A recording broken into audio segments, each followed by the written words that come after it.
I request our Sharia advisor, Mufti Yahya Sahab, to take over and highlight us on the Sharia issues relating to capital markets. Jazakallah khair. Mufti Sahab. Assalamu alaikum. Alaikum salam. Yes, Mufti Sahab, we can hear you. Yes, Mufti Sahab, please. Bismillah, alhamdulillah, wa salatu wa salamu ala rasulillah wa ala alihi wa sahbihi wa man wala. أعوذ بالله من الشيطان الرجيم بسم الله الرحمن الرحيم يا أيها الذين آمنوا لا تأكلوا أموالكم بينكم بالباطل إلا أن تكون تجارة عن تراض منكم صدق الله العظيم. So, continuing where Dr. Saab left, with regards to the Sharia criteria, specifically in the Indian context. So that is will be something that I will be discussing, inshallah. With regards to the Sharia screening, as mentioned, the first criteria is, which is known as the business criteria. So the business criteria, it says that the core business of the company should be Sharia compliant and should be halal. Now, what is the definition of the core business? The core business, also known as the primary business, the IOF, the standards, it says and it defines it as such businesses that is mentioned in the incorporation of the company, the document which has been incorporated, wherein the company incorporated the objectives of the company, the activities that a company declares in front of the regulatory authorities. That will be something that is regarded as a gauge, wherein if there are some unethical or non-halal activities, the haram activities there, then that company will not be eligible. So the core criteria, core business criteria, not 1% also will that be regarded as something which is relaxable or tolerable. Besides that, there is another aspect of a non-core business, or a business which is a secondary business, or basically wherein this is not the objective and the purpose of the company, and the company is not actively marketing their product as well. Okay. So there is, this is of two types as well. This could be operating as well as non-operating. So non-operating is, it is not actively utilizing its resources in this activity. No activity is being done to generate this haram income. However, just because the deposits are being, say for example, being parked in the bank, an interest-bearing account, and the amount, the interest is being accumulated. On the other hand, operating is that there is a certain amount of activity that is being done, and that amount of activity is non-Sharia compliant or halal, or not halal. Now, in this regard, the criteria that is mentioned is with regards to the business income, business revenue, compared to the entire revenue, it should be less than 5%. And this is the IOF criteria. Mind you, this includes operating as well as non-operating. Now, in the Indian context, we have a great scholar, one of my teachers, my Ustad Maulana Khalid Saifullah Rahmani Sahab. He is one of the pioneers in the Islamic finance movement. And he has, mashallah, great research in this. So Maulana Khalid Saifullah Rahmani, with regards to the Indian context, and he is the Sharia advisor at TASIS. TASIS is a certifying body. What his opinion is in this regard, that this ratio that has been stipulated by the IOF with regards to the tolerance of non-permissible income is a relaxation ratio. It is something that is based on darura or necessity. And this is a maximum in the Sharia, that ad-daruratu tutaqaddaru biqadriha. The necessity will basically make something permissible according to where the necessity is and exists. If the necessity ends, then that permissibility will also end. Okay. Now, in the Indian context, we find that around approximately from 6,000 listed companies in the Indian Stock Exchange, by applying this criteria, which is 3%, 3% criteria with regards to tolerance for a non-permissible income, there are an array of approximately 1,600 companies that we have. So from the 6,000 companies, there are 1,600 companies that are eligible for investment in this regard. And if there is the scenario, then the need does not basically remain. And if the need does not remain, the permissibility will once again return to prohibition. This is basically based on the usul and the Sharia maxim of the Sharia office from based on the Quran and Sunnah. In the same way, with the criteria with regards to the debt, interest-bearing debts, that is the Sharia, the criteria of the IOFI, 33%. Here, according to Tasis and according to Maulana Khalid Saifullah Sahab, it has been brought down to 25%. And as I mentioned, that this 25% also gives us around 1,600 companies which are available for investment for the Muslim Ummah. So this automatically this eliminates the need after that, and so the 25% would be the cutoff, basically the ratio here in India. With regards to other criteria, so for example, we have the IOFI criteria.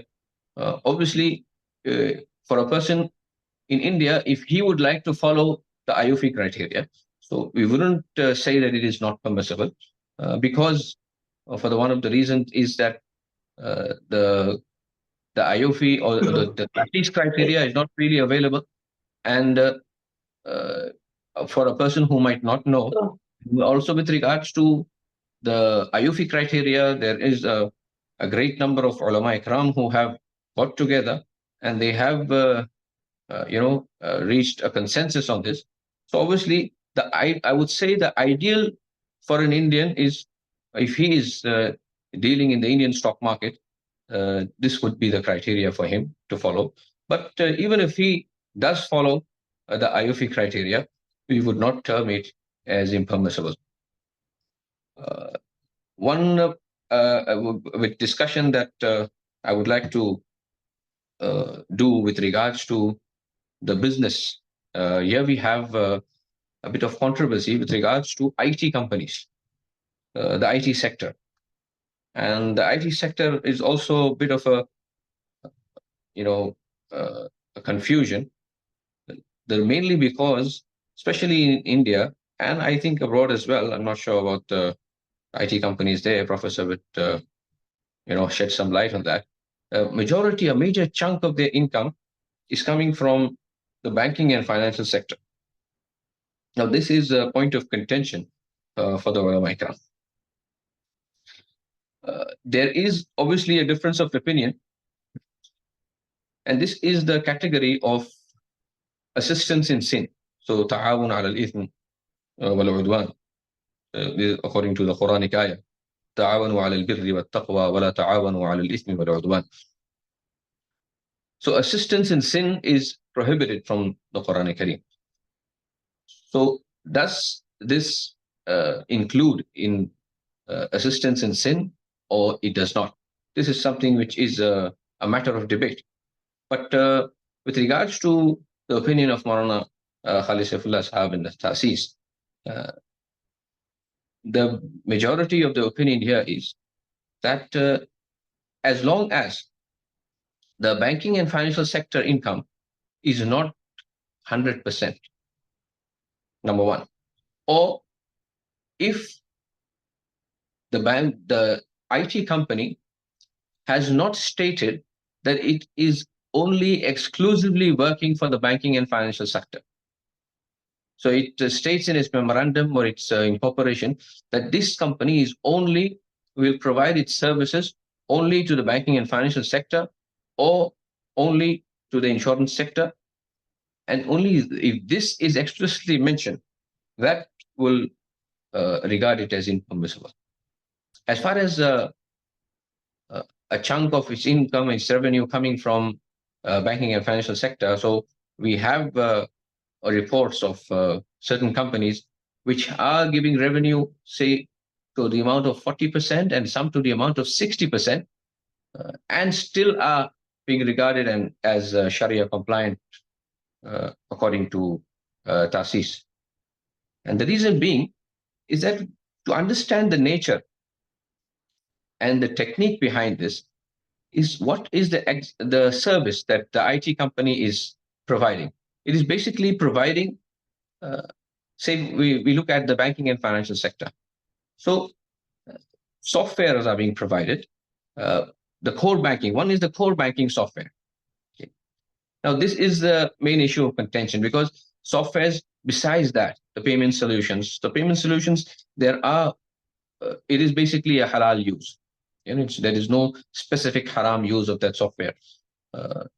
Halal use, it will utilize payment solutions, data management, that is generic. But when we come to the core banking software, that is something which is a bit of a point of a contention. But when we look at it, it is basically a software is a means of calculation, accounting, managing accounts. So that calculation, it can either be a calculation of riba, and that would be haram, calculation devoid of riba, and that is permissible, and that is perfectly halal. And that is why we find that these same IT companies, amongst their clients are Islamic banks as well. So these same software are being provided to Islamic banks, wherein obviously there is no calculation of riba. But at the same time, these software are being provided to conventional banks where they indulge in riba. So obviously that the tool that is being provided, it has multiple uses, it has halal uses, and hence it's the revenue would not be considered as haram with regards to assistance in sin. Also, we had instances wherein when we say that a banking and financial sector is a major chunk, say for example, around 40%, a company's income or revenue was 40% from the banking and financial sector. But when we delved deeper into it, we found that majority of the income was coming, the services that the company was providing to the bank was that of the AI chatbot. So it is your customer management services. So with regards to customer review and customer management and providing the chatbot, and that was the 40% revenue, amounting to 40% revenue of the entire revenue of the company. So obviously that nobody would say that it is haram. That is perfectly halal. So this is basic controversy that has been broiling for quite a while, and this generally comes for, especially for those working in the IT sector. Also, this also will be those people who are doing jobs in such companies, and very frequently they ask and they inquire with regards to the Sharia permissibility of working in such companies. So basically, this is the gist of what the objective and what that the ruling of the Sharia, as far as the Sharia of the ruling of the Sharia is concerned. So this is was basically the gist with regards to the Indian context. And as we mentioned, finally, before concluding, I would like to mention the people who are giving and providing the services. So one, as I mentioned, was TASIS, and the subscription of TASIS can be taken by those who are investing, retail investors as well. They have a fee, an annual subscription fee. Similarly, there is another service that is being provided by the name of Islamically, and it is an app. And it is also genuine. I've had personally conversed, have had many discussions with the person who is the owner, and I am aware of the members of the Sharia board, and they are, mashallah, genuine scholars and great senior scholars. So that is also uh, something that can be relied upon. And Islamically is basically, uh, they are following the IOP criteria. Besides these two, there are many others in the market nowadays. So, because the reason for discussing this is because there is a great number of queries that we receive on a daily basis. So, just to clarify that besides these two, uh, in spite of trying to contact, there is something called the the Islamic stock app, and there is the Islamic stock screener, and there is something called the Musaffa, and obviously there are three or four such apps that are in the market here in as far as the Indian stock market is concerned.